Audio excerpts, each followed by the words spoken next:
จะหาใครเหมาะใจที่ไหนเล่าตัวของเรายังไม่เหมาะใจหนา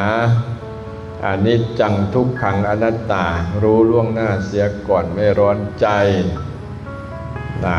ถ้าผู้ใดเห็นทุกข์ละกันโชคดีเด้อโชคดีสิได้เห็นธรรมทุกข์มีไว้ให้เห็นไม่ใช่มีไว้ให้เป็นกันยังบอกกันเห็นทุกข์กันนั่งท่าเดียวอย่าเฝ้าพลิกขิ้งบอกว่าชั่วโมงใต้กูใต้หรอกนะโอ้ยางสิไม่แห้งอ่ะยางกับบอกว่า2 ชั่วโมงแล้วใต้กูใต้อีกแล้วนะนั่นแหละคือทุกข์นี่เห็นบ่เป็นตัวขังยางวะเนาะอันนี้จังบ่เป็นตัวทรงโล่งเส้งเล่งมัน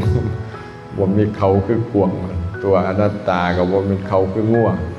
มันอยู่ในตัวเขาเบิดเนาะนั่นแหละอย่าให้อิริบทปิดบังทุกข์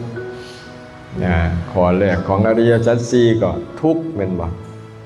ความไม่สบายกายไม่สบายใจเนาะกันตอบปัญหาหลักธรรมกันนะสมุทัยเหตุให้เกิดทุกข์ให้เกิดทุกข์กับกามตัณหาความใคร่ในกามในรูปรสกลิ่นเสียงผลิตภัณฑ์ธรรมารมณ์เนี่ยนะภาวะตัณหาความอยากมีอยากเปลี่ยนวิภาวะตัณหาความไม่อยากมีอยากเป็นนี่จักหลักนะขันบ่พิจารณาจี้เข้าไปคักๆโอ้จักยังบ่พอโอ้แจ้งเห็นจริงนิโรธความดับทุกข์นี่กระทอมเลย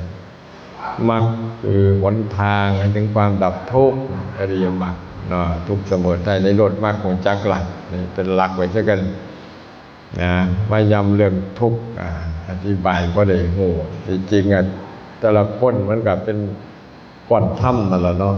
นอนเต็งนั่งเต็งอยู่นี่แต่ว่าเฮาบ่ค่อยเห็นมีแต่เป็นบ่ค่อยเห็นทุกข์มันก็เลยเป็นทุกข์สั่นๆทุกข์มีไว้ให้เห็นไม่ใช่มีไว้ให้เป็นทุกข์ที่กำหนดรู้จึงเป็นปากประตูแห่งพระนิพพานนี่ฟังเด้อบ่แม่นคำเว้าให้ม่วนซื่อๆเด้ส่วนนักปราชญ์เพิ่นสิแปลงเป็นโวหารออกมาจังซี่เนาะคือคำสอนของพระพุทธเจ้าคัมภีรภาพเนาะคันลังเที่ยเฮาปัญญาบ่ถึงนั่นน่ะก็ต้องอาศัย